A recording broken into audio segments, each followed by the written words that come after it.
We now have proof that the game industry operates entirely on fear, and we lose because we don't make use of that fear like the other side does. Now, Halo series composer Marty O'Donnell says video game industry now pandering because they fear being on the wrong side of some special interest groups who can be very loud and very annoying. But what they don't seem to fear is their own customers. I think it's time we made them fear us again. This is making it obvious that being nice isn't going to win this fight. If they bend over to whoever they fear the most, then the only way we can get them back to making what we want is if they feared us more than they fear the activists. If that's how they wanted it, fine. We're willing to play that game. So, in providing anecdotal confirmation of one of the most widely assumed reasons for the currently abysmal state of Western entertainment, original Halo series composer Marty O'Donnell has revealed that any and all such industries are currently living in fear of being on the wrong side of various special interest groups and outrage mobs. And yet they don't fear their customers taking their money and leaving. Maybe they should. So O'Donnell, whose talents helped provide the soundtracks to each of the mainline Bungie-developed Halo titles, spoke to this phenomena during a June 19th appearance on noted conservative commentator Andrew Chapado's eponymous Andrew Says podcast. So Halo theme creator Marty O'Donnell is running for Congress. That's right, he is. As a Republican, mind you. So yeah, that triggered a lot of his industry peers. But hey, he's leaving them behind to do better things. So I doubt he cares about what those losers have to think of him. So following a general discussion about his current political campaign to represent Nevada in the U.S. House of Representatives, O'Donnell was eventually pressed by Chapado on his thoughts of the topic DEI in video games, with the host inquiring, when you were involved in games, was representation on anybody's mind? Was the amount of diversity, the amount of Transformer characters in games ever a topic anybody thought they should worry about? In turn, the esteemed composer affirmed, no, it wasn't. And go woke, go broke. We keep seeing that happen over and over again, said O'Donnell. DI is not diversity, equity, and inclusion. It's a code word for essentially a Marxist worldview of power structures. This guy knows it, man. See, all the good ones end up leaving the industry, like I keep saying. Just vindicated again. So there are so many catchwords that are being injected into the conversation.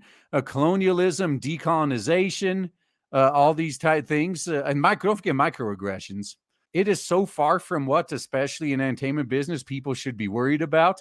Are you going to tell a good story? Are you going to make a good game? Are you going to do something that's compelling emotionally for people? That's fun for people. That's what creators should be concerned about. And hey, that's what indies are concerned about, which is why they're successful. So pushing back against the popular narrative that prior to the 2010s, entertainment was composed solely of straight white people, he continued. We've had our share of, I guess you'd have to say diverse characters, but it wasn't because we needed to make sure there was a certain percentage of, fill in the blank, because it was because these were either great actors or they were, or it was going to be a great character. Yeah, women's and minorities have been in games as far as I can remember. But I guess none of these guys, I mean, the tourists, they didn't start playing games until they became popular, so they wouldn't know any of this. I was never part of what our discussions were about. Let's make sure we fill in these blanks so the game characters reflect perfectly the makeup of society. The U.S. congressional candidate told Chapados. That is just such a creatively dampening way of approaching things. So, which is why I think the fans are rejecting this ideology. Yeah, because it hasn't made anything good. Now, there have been a few things that have been infected with some DEI, but were still relatively good, like Baldur's Gate 3, for example. But going forward, I think they're too infested with DEI to make anything good again. Fans don't necessarily reject movies or games because of diversity or equity or inclusion kinds of things are forced into face. Certainly, they don't like being preached to, but basically, these are not good products. Thank you. The DEI stuff is just bad. It's bad at what it's supposed to be. It's a bad video game. It's a bad movie.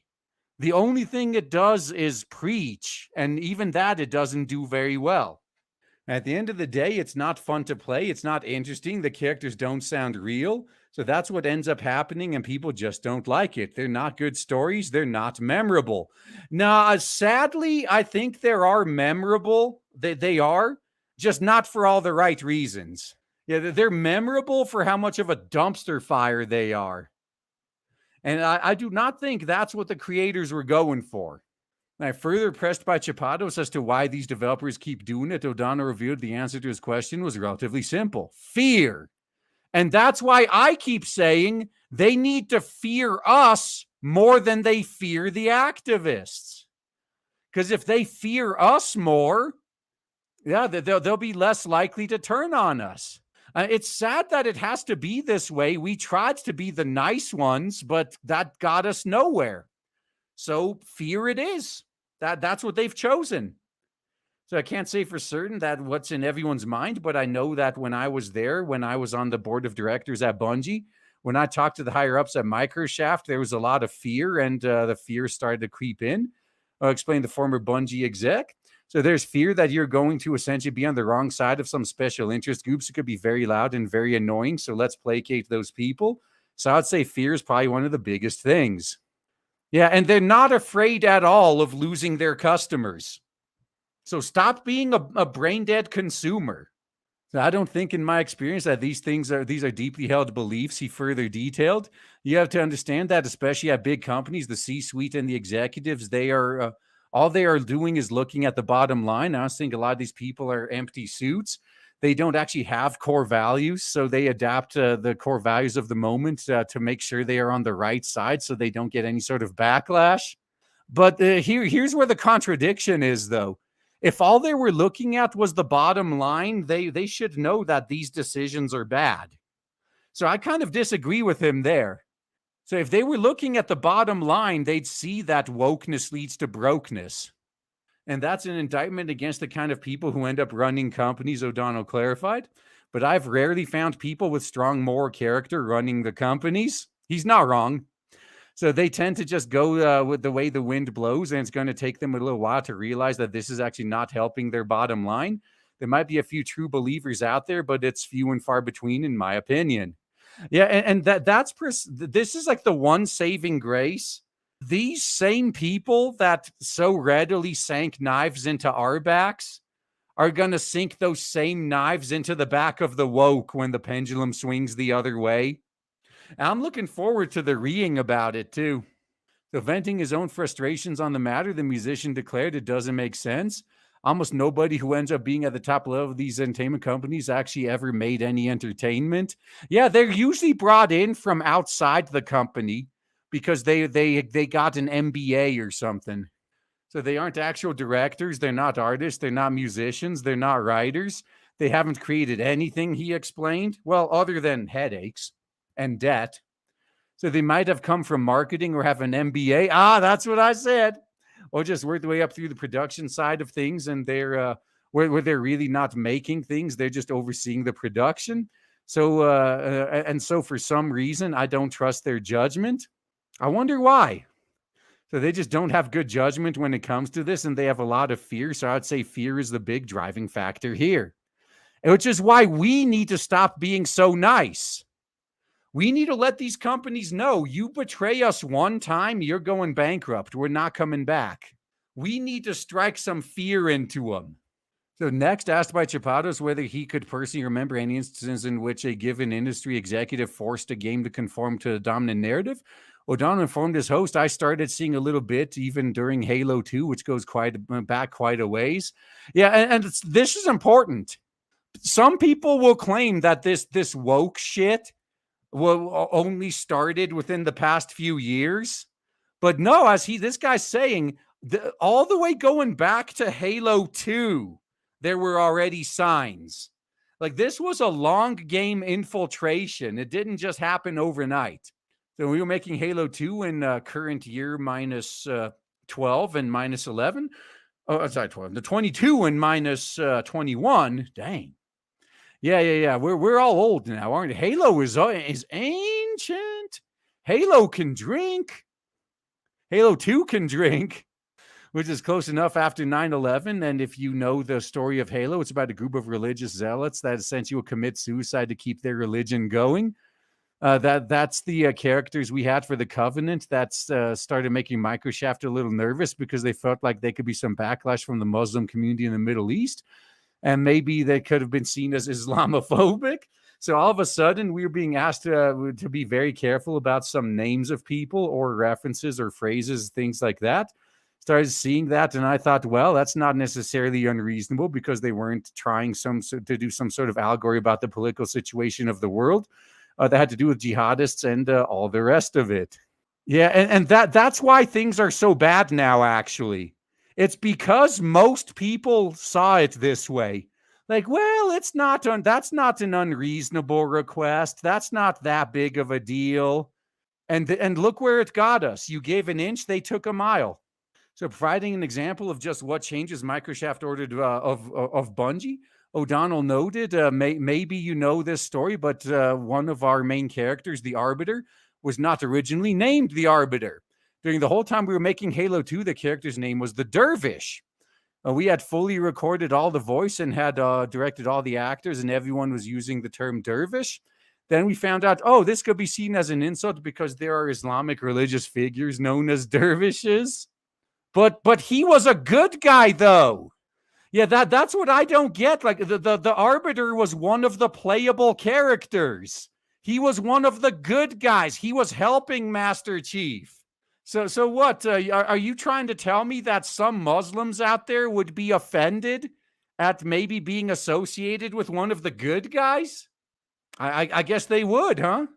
So we had to change it. He ultimately admitted we were forced to change the name to a different name. So he came up with the Arbiter. I was never really happy about it. I thought this is an artistic choice. No, it's not. It's a business choice. So this is what we had from the beginning. We're not trying to make any sort of political or religious comment. Yeah, the sad thing is a lot of people are trying to make political and religious comments nowadays. So it's really hard to give anyone the benefit of the doubt. Now, we had tons of religious imagery, the Ark, Halo, the Covenant, and all these things that are imbued with religious terminology. So I didn't see why Dervish was a problem, but we were forced to change that. I could see the bigger product, the more fingers would be in the bigger the product, the more fingers would be in the pie trying to mess with things. Yes, this is why indies are doing so much better. Like they don't have 20 layers of executives and bean counters and focus groups interfering with every step of the way. Yeah, making a slight but relevant deviation from his main topic, O'Donnell then noted, by the way, if your plot line deals with an evil white person or an evil corporation, you're fine. Funny coincidence, that. Like an evil white guy, especially men, evil corporations, no problem, he told Chapados. You will never get pushback. That's been around forever. You can also be like, yeah, let's make the Christian hypocrites are the bad people. That's easy. Yeah, try that with any other religion, though. But I still maintain the reason Christians get picked on so much is because they take it. They just turn the other cheek. If Christians reacted to blasphemy the same way Muslims do, you wouldn't really see them being made fun of as much. So finally, bringing his thoughts on the topic to a close, O'Donnell ultimately noted it's going to be a while for this tide to pass through and maybe withdraw, and we get back to, hey, let's let entertainment people and creative people make what they want to make. And if you don't like it, don't buy it. But the thought police that's happening in the world is completely insane right now. Yeah, and you know what? By the time the tide passes, as he said, it's going to be too late for many of these companies, for many of these entire industries. People are not going to sit around and wait for you to come around and fix things. They will simply leave and move to someone else who's already fixed things and giving them what they want. And by the time you do finally catch up and start fixing things, you're pretty much going to be starting from ground zero. You're going to have to work your way. It doesn't matter how big you were before. You're going to have to work your way back up because your audience isn't going to come back.